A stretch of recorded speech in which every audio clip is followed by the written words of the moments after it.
ये मैं हूँ, ये दुनिया का सबसे अमीर आदमी और ये है मेरा बनाया हुआ बर्गर। और एक और बात, उस बर्गर के अंदर की पैटी इस चीज से बनी है और मैं इसे कच्चा इसलिए खा पा रहा हूँ क्योंकि ये पूरी तरह से प्लांट से बना है। आप जानते ही हैं, हर साल मैं अपने 12 वीडियो में से एक को ये दिखाने के लिए बनाता हूँ कि लोग दुनिया को बेहतर बनाने के लिए साइंस और टेक्नोलॉजी का इस्तेमाल कैसे कर रहे हैं। फॉर एग्जाम्पल, 2 साल पहले एक पेपर का बना सेंट्रीफ्यूज और माइक्रोस्कोप था जो 51 सेंट्स में मलेरिया का पता लगा सकता था, जबकि बाहर इसकी जांच $10,000 में होती है। और फिर पिछले साल एक जादुई पाउडर था जो गरीब देशों को कंटेमिनेटेड पानी को साफ पानी में बदलने में मदद करता है। ये तब की बात है जब मैं पहली बार बिल गेट्स से मिला और उनके लिए मेरी आंखों में इज्जत और बढ़ गई जब उन्होंने मेरे बनाए गए पिज्जा रोल्स खाए, वो भी बड़े प्यार से। मैं पिछले कुछ सालों से प्लांट बेस्ड मीट को बनाए जाने की प्रक्रिया पर नजर रख रहा था और उनका कहना है कि वो दिखने और टेस्ट में मीट जैसे हैं, लेकिन वो प्लांट से बने हैं। अब वीडियो शुरू करने से पहले मुझे आपसे कुछ जरूरी बात करनी है।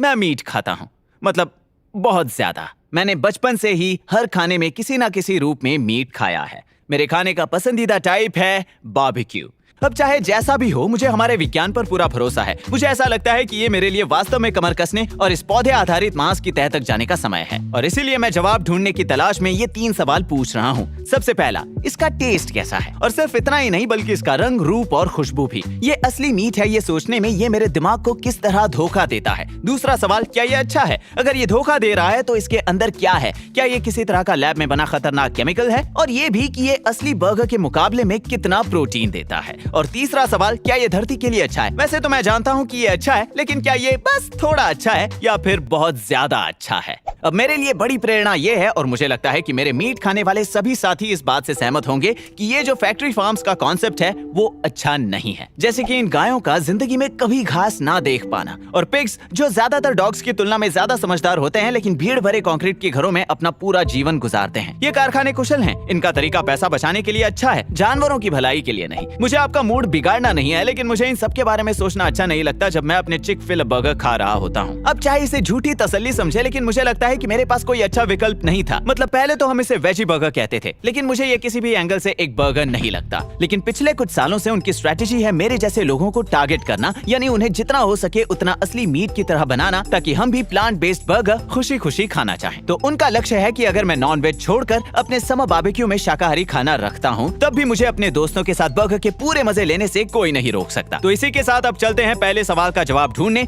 इस पैटी को ग्रिल पर रखकर। आवाज तो बिल्कुल बर्गर जैसी है और इसकी खुशबू भी, और आप देख सकते हैं इसकी चर्बी गिरते हुए जो लपटों को भड़का रही है। फिलहाल तो मुझे इसे और किसी असली मीट वाले बर्गर को ग्रिल करने के बीच कोई फर्क नहीं दिखा।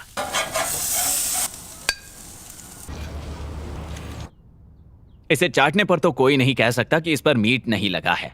ठीक है, इसे काटने का अनुभव बिल्कुल किसी असली बर्गर की तरह है, लेकिन इसे टेस्ट करने से पहले मुझे ये जानना है कि आखिर इसके अंदर क्या है। और उसके लिए मैं 2 कंपनीज के पास जाऊंगा जो इन्हें बनाने में माहिर हैं, बियॉन्ड मीट और इम्पॉसिबल फूड्स। बियॉन्ड मीट में उन्होंने सबसे पहले मुझे वो लैब्स दिखाई जहां ये रिसर्च करते हैं। क्या यहाँ पर ये सारे असली साइंटिस्ट हैं या कोई एक्टर्स हैं? ये सब साइंटिस्ट हैं। हाँ, ये जुरासिक पार्क की उस सीन की तरह लग रहा है जहाँ वो पहले टूर देते हैं। और अंदर जाते ही उन्होंने मुझे उनके बर्गर बनाने वाली सभी मुख्य चीजों की एक ट्रे दिखाई, जिससे मेरे मन को शांति मिली। वो न केवल स्वाद पर काम करते हैं, बल्कि उनके पास एक पूरी टीम है जो उन बर्गर्स की बनावट, रंग, खुशबू, ग्रिलिंग की आवाज, यहाँ तक कि कैलोरीज और प्रोटीन की समान मात्रा पर भी काम करते हैं। उनका लक्ष्य है इन्हें इतना असली जैसा बनाना कि मेरे जैसे लोग भी मीट खाना छोड़ दें। तो ये है उसके रंग के लिए, चर्बी के लिए कोकोनट और सनफ्लावर ऑयल ताकि वो ग्रिल पर सिजल करे, कार्बोहाइड्रेट्स के लिए आलू, और फिर ये सब प्रोटीन के लिए जिसमें से ज्यादातर मटर से आता है। ये बर्गर्स आपके लिए बेहतर हैं क्योंकि इनमें कोलेस्ट्रॉल नहीं होता, लेकिन उनमें नारियल के तेल से बना फैट होता है,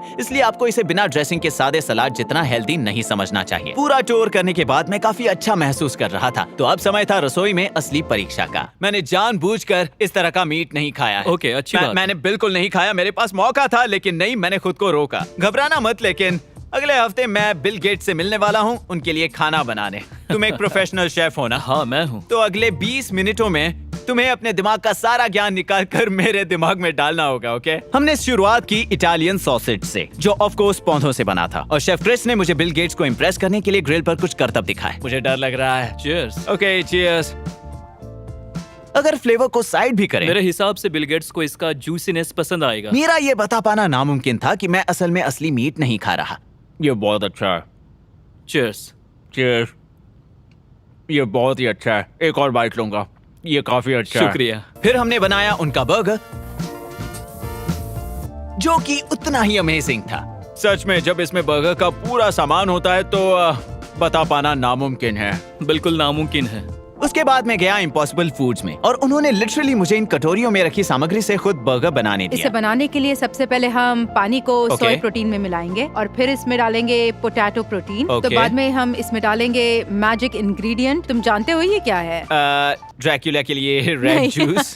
ये हमारा खास इंग्रेडिएंट है, इसे कहते हैं हीम। इसका पूरा नाम है हीमोग्लोबिन। हीम मीट का स्वाद मीट जैसा बनाने के लिए जिम्मेदार है, जो हर अच्छा। जीवित पौधे और जानवर में पाया Okay. जाता है, और तुम इसे सोया के पौधों में से निकाल सकते हो। अच्छा, इसे जानवरों से प्राप्त करने की जरूरत फिर नहीं हमने है। इसमें डाला सेल्यूलोज बेस्ड कुलिनरी बाइंडर जो सब कुछ साथ जोड़े रखेगा, और आखिर में कोकोनट और सनफ्लावर ऑयल। क्या तुमने पहले भी कभी पेस्ट्रीज बनाई है? पेस्ट्रीज तो बहुत सारी बनाई ओके, हैं। तो इसे फोल्ड करो और दबाओ। अब मेरे हाथों का कमाल देखना। तुमने अभी एक इम्पॉसिबल बर्गर बनाया है। मतलब ये करीब 5 हो गया ना, 5 बोल्स, हाँ, जिसमें से एक पानी था। जिसमें से एक पानी था। तो अब वक्त आ गया है इनमें से किसी एक को पकाने का। 96% लोग जो हमारे प्रोडक्ट्स को ऑर्डर कर रहे हैं वो असल में मांसाहारी हैं। यानी मेरे जैसे लोग आपके टारगेट हैं। मेरे लिए अगर खाने में मीट नहीं है तो वो खाना ही नहीं है। जब ये आपको वही सारी चीजें देता है जो मीट में है, तो इससे ये साबित होता है कि हम उन मीट खाने वालों के लिए एक अलग हाँ। ऑप्शन दे रहे हैं, वो भी बिना सही किसी कहा। समझौते इससे एक के। और बात सामने आती है। मीट को काफी समय से एक असली मर्द का खाना कहकर एडवर्टाइज किया गया है, क्योंकि असली मर्द प्रोटीन खाते हैं। ये मर्दों का खाना है, असली मर्द की असली जरूरत। खाओ तो मर्दों जैसे। लेकिन सच ये है कि मेरे जैसे मीट खाने वालों को भी लगभग आधा प्रोटीन पौधों से मिलता है। ऐसी चीजें खाकर जिनमें हो बीन्स, मटर, नट्स या फिर होल ग्रेन्स जैसे मकई, चावल और ओट्स। इनफैक्ट काफी प्रोफेशनल एथलीट्स खुद को शाकाहारी में बदल रहे हैं, क्योंकि रिसर्च से पता चला है कि ये केवल 3 हफ्तों में इन्फ्लेमेशन को लगभग 30% तक कम कर सकता है, और इन्फ्लेमेशन वर्कआउट के बाद रिकवरी मुश्किल कर देता है। तो अगर एक प्लांट बेस्ड डाइट अच्छा है, Arnold Schwarzenegger, Kyrie Irving, Lewis Hamilton, Venus और सेरेना विलियम्स, नेट डियाज और ऐसे कई और एथलीट्स के लिए, तो ये जरूर मेरे और मेरे वीकली सॉकर गेम्स के लिए भी अच्छा ही होगा। Ballin' like Curry. आप इसका इस्तेमाल किसी भी ट्रेडिशनल ग्राउंड बीफ की जगह पर कर सकते हैं, तो टाकोस, लजानिया, मीट बॉल्स, जो आप चाहे।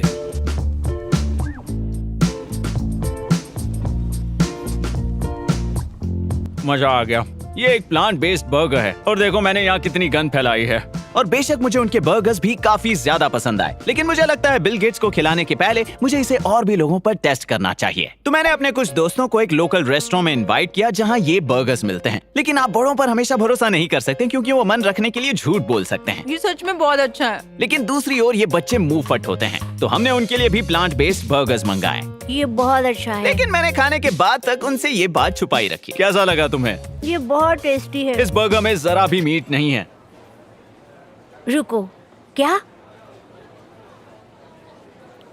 ये झूठ है ना? प्लांट्स। क्या? ये एक प्लांट बर्गर है। तुमने एक प्लांट बर्गर खाया। नहीं, मतलब ये मीट नहीं है, सब्जियां हैं।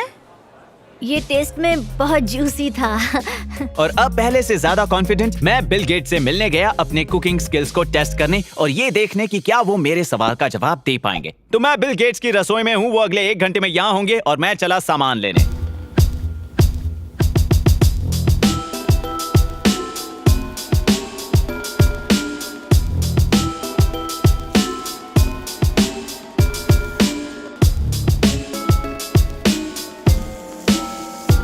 ऑलराइट बिल, कैसे हैं Hey, आप? आपसे मिलकर कैसे अच्छा हो लगा। तुम? मैं आपके किचन में कुछ बना रहा था बढ़िया। और मुझे दरअसल आपसे बात करनी थी प्लांट बेस्ड मीट पर, और मैंने सोचा कि हम उन्हें खाकर भी देख सकते हैं ना। श्योर। और तुलना के लिए मैं जानता हूं कि आपको डिक्स बर्गर्स बहुत पसंद हैं, तो शुरुआत करने के लिए मैंने सोचा कि हम इसका एक बाइट लें। ये है असली चीज। हाँ, ये असली मीट है। मैं सिएटल से नहीं हूं, इसलिए शायद मुझे ये बर्गर्स उतने पसंद नहीं आए। सबकी अपनी पसंद होती है। सही कहा। और अब बारी थी मेरे बर्गर्स की। तो क्या लगता है आपको? काफी अच्छा है, मतलब पहले की तुलना में तो बहुत ही अच्छे हैं। यानी उनका पहले वाला वेजी बर्गर? हाँ, इसकी क्वालिटी और बेहतर होती जाएगी। वो प्लांट बेस्ड बर्गर्स में और सुधार लाने वाले हैं। वो दावा करते हैं कि आगे इनमें फर्क करना और मुश्किल होगा। अगला था मेरा खास इटालियन सॉसेज। वाओ, ये तो काफी अच्छा है। और फिर इस सब के बाद मुझे लगता है कि मैंने अपने पहले 2 सवालों का जवाब ढूंढ लिया है, तो मैंने उनसे अपना तीसरा सवाल पूछा। एग्रीकल्चर सेक्टर लगभग 18% एमिशन का कारण है, लेकिन लाइव स्टॉक करीब उस 18% का आधा है, और उसका लगभग सारा ही मीट है। क्या इसका कारण उनका पादना या डकार है? वैसे तो डकार थोड़ी ज्यादा है। ये सच में दोनों का मिक्स है। ओके। इसे समझने के लिए मानिए वो अकेला सेक्टर इतनी ग्रीन हाउस गैसेस छोड़ता है जितनी gases cars, trucks, trains, ships और प्लेन्स मिलाकर भी नहीं छोड़ते। पता चला कि गाय बनाने में बहुत सामान लगता है, बहुत इनसफिशिएंट, खास करके बीफ। 8 के रेशियो में 1। आप उस गाय को खिलाने के लिए 8 कैलोरीज का उपयोग करते हैं, क्योंकि आप उस गाय के लिए हड्डियां और जीने का भी निर्माण कर रहे हैं। अब ये एक ऐसी बात थी जिसके बारे में मैंने पहले नहीं सोचा था। जरा सोच कर देखिए, हम इंसान हैं और हमें सूरज से शक्ति मिलती है। हम पौधे खाते हैं लेकिन उन्हें सूरज से एनर्जी मिलती है। अब आप कहोगे लेकिन हम तो जानवर भी खाते हैं, लेकिन उन्हें भी पौधों से ही शक्ति मिलती है और पौधों को मिलती है सूरज से। जब सूरज से हमारी ऊर्जा प्राप्त करने की बात आती है तो जानवर सिर्फ एक इनएफिशिएंट मिडिलमैन है। एक दिन में हमें अपनी कैलोरीज या एनर्जी का करीब 10% मीट से मिलता है। ये तब तक सही लग सकता है जब तक आप ये नहीं देखते कि उस 10% को बड़ा करने के लिए बचे 90% की तुलना में कम रिसोर्सेज लगते हैं। यदि आप यूएस में जानवरों की फैक्ट्री के द्वारा ली गई जमीन को मिलाते हैं तो आपको ये मिलेंगे, और करीब इतनी सारी जमीन उन रिसोर्सेज के लिए जिनको खाकर जानवर बड़े होते हैं, और वो सब हमारे मिडिलमैन के लिए हैं जिनको खाने पर 10% एनर्जी मिलती है। अब इसकी तुलना करें फसलों को उगाने के लिए दी गई जमीन से, जिन्हें हम डायरेक्टली खाते हैं। यानी इतनी छोटी सी जमीन से हमें रोजमर्रा की जिंदगी जीने के लिए एनर्जी का 90% मिलता है, और इन रिसोर्सेज में एक हमारा पानी भी आता है। 24 हैमबर्गर पैटीज बनाने के लिए हमें उतना पानी लगेगा जितना कि इस पूल में है, और इतने ही पानी से हम होल ग्रेन ब्रेड के 75 पैकेट्स और पीनट बटर के 30 जार्स बना सकते हैं। तो अगर मैंने एक स्वादिष्ट पीनट बटर सैंडविच बनाया जिसमें एक पैटी की तुलना में कैलोरीज और प्रोटीन्स दोनों की लगभग समान मात्रा होती है, और मैं दिन में 2 खाऊं, तो मीट मेरे लिए 1 हफ्ते से थोड़ा ज्यादा टिकेगा और वो सैंडविचेस लगभग 1 साल से थोड़ा ज्यादा चलेंगे। तो ये उतनी ही मात्रा में रिसोर्सेज का इस्तेमाल करता है और मुझे उसके जितने ही कैलोरीज और प्रोटीन देता है, लेकिन उनमें से एक मेरे लिए 1 साल तक चला है क्योंकि ये एनर्जी ट्रांसफर करने का ज्यादा एफिशिएंट तरीका है। और इसीलिए plant based diet natural resources के यूज का काफी ज्यादा एफिशिएंट तरीका है। हम दुनिया भर में 3.5 बिलियन से ज्यादा लोगों को खाना दे पाएंगे अगर सब वो खाएं जो वो अपने जानवरों को खिलाते हैं। और इसे समझना जरूरी है क्योंकि जैसे जैसे लोग अमीर होते हैं उन्हें मीट की आवश्यकता ज्यादा होती है। अगर हम कुछ ना करें तो ये सेक्टर आगे भी बढ़ता ही रहेगा। तो आप कह रहे हैं कि पॉपुलेशन का बढ़ना अकेला ऐसा कारण नहीं है, बल्कि जैसे जैसे लोग मिडिल क्लास सेक्शन से आगे बढ़ते हैं वो मीट खाना पसंद करते हैं। और ये बात सच है, ये आप जान सकते हैं जब आप पिछले 50 सालों में खाए गए मीट के ग्राफ को देखें। जितनी हमारे पास रिसोर्सेस हैं, अगर मीट की खपत ऐसी ही बढ़ती रही तो आगे संभालना बहुत मुश्किल होगा। कुछ दशक पहले मीट को लग्जरी भोजन माना जाता था, लेकिन अब ये एक जरूरत है दुनिया के बढ़ते हुए लोगों की। इनफैक्ट मांग इतनी बढ़ रही है कि अब अमेज़न में किसानों को उस जगह को साफ करके उसे एनिमल फार्म्स में बदलना ज्यादा सही लगता है। हम अमेज़न की 20% जमीन हमेशा के लिए खो चुके हैं, और ये हमारा डबल नुकसान है क्योंकि अब इसका मतलब है न केवल गायों की पाद एटमॉस्फेयर में जाएंगे, लेकिन उन पेड़ों को जलाने पर उनके अंदर जमा सारा carbon green house CO2 gas के रूप में वापस वातावरण में चला जाता है। सच कहें तो क्लाइमेट चेंज से सबसे ज्यादा नुकसान ज्यादातर गरीबों को ही होता है। वो किसान जिनके घर इक्वेटर के काफी करीब है, और ये सारी गर्मी और बाढ़ और ड्रॉट्स हम में से सबसे ज्यादा इन्हीं को होगी। अगर आप लोगों को कुछ करने से रोकते हो, मीट मत खाओ, गाड़ियां मत चलाओ, घूमने मत जाओ, ये उनके लिए एक इतना बड़ा बलिदान है जिसे सभी लोगों को मिलकर करना पड़ता है कि इनोवेशन के बिना हम बहुत जल्द 2 डिग्री से आगे बढ़ चुके होंगे। और आखिरी बात पर जरा ज्यादा गौर करना, बिल गेट्स ये आज इस इनोवेशन की बात कर रहे हैं वो प्लांट बेस्ड मीट ही है, और मैं इस बात से खुश हूँ कि जैसे जैसे प्लांट बेस्ड मीट की मांग बढ़ेगी उनकी कीमत नीचे आएगी, असली मीट से भी बहुत नीचे। तो ना सिर्फ खाने का एक्सपीरियंस मीट जैसा होगा, बल्कि हमारे लिए अच्छा है, जानवरों के लिए अच्छा है, और धरती के लिए तो बहुत ही अच्छा है। और इसका दाम असली मीट से आधा होगा। इससे फैसला लेना आसान हो जाता है ताकि ज्यादातर लोग शाकाहारी बन सकें। अच्छा, तो इन सब का क्या मतलब हुआ? अब क्योंकि मेरे पास मेरे सवालों के जवाब हैं, मैं क्या करूंगा? सच कहूं तो मुझे इन फैक्ट्री फार्म्स के बारे में सोचकर बहुत बुरा लगता है, और ये देखकर भी कि गायों के लिए अमेज़न को जलाया जा रहा है। लेकिन साथ ही मैं इन गरीब दूर दराज के किसानों को दोष नहीं दे सकता जो ग्रीन हाउस गैसेस से अनजान अपने परिवार का पेट भरने की कोशिश कर रहे हैं। जब तक मीट की मांग ऐसे ही आगे बढ़ती रहेगी तो ये हमारी जिम्मेदारी होगी कि हम अपने धरती माता का बचाव करें। सबसे इफेक्टिव चीज जो हम कर सकते हैं वो है उस मांग को कम करना। इसके बाद भी मैं वीगन नहीं हूँ।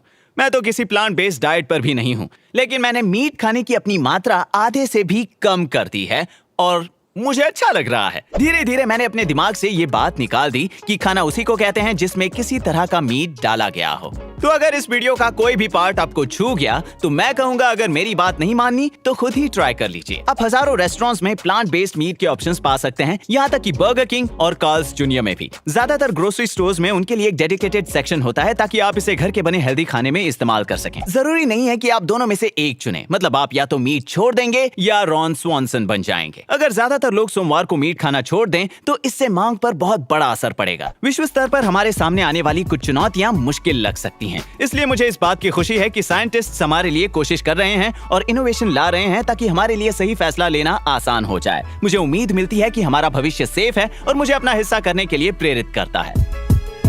मैंने सभी खतरनाक क्लाइमेट प्रॉब्लम्स के बारे में सोचा, उनमें से लाइफ स्टॉक उसका सबसे बड़ा कारण था। अब क्योंकि इन जैसी कंपनीज इस क्षेत्र में आगे बढ़ रही हैं, मैं कहूंगा कि स्टील और सीमेंट दो ऐसी समस्याएं हैं जिनके ऊपर अभी मेरा ध्यान है। अगर कोई समस्या को हल करने के लिए अपना सिर खुजला रहा है तो मुझे लगता है कि दुनिया आभारी है कि बिल गेट्स हमारी मदद कर रहे हैं। इसलिए आज मैं पूरी दुनिया की ओर से आपके इस काम के लिए आपको शुक्रिया कहता हूँ। मैंने सेलिब्रेशन के लिए पिज्जा रोल्स भी बनाए हैं, आपको पिछला साल याद है ना? रुकिए, ये फ्रोजन है, आप इसे थैंक यू। ये बस एक प्रॉप है, ये खाने के लिए नहीं है।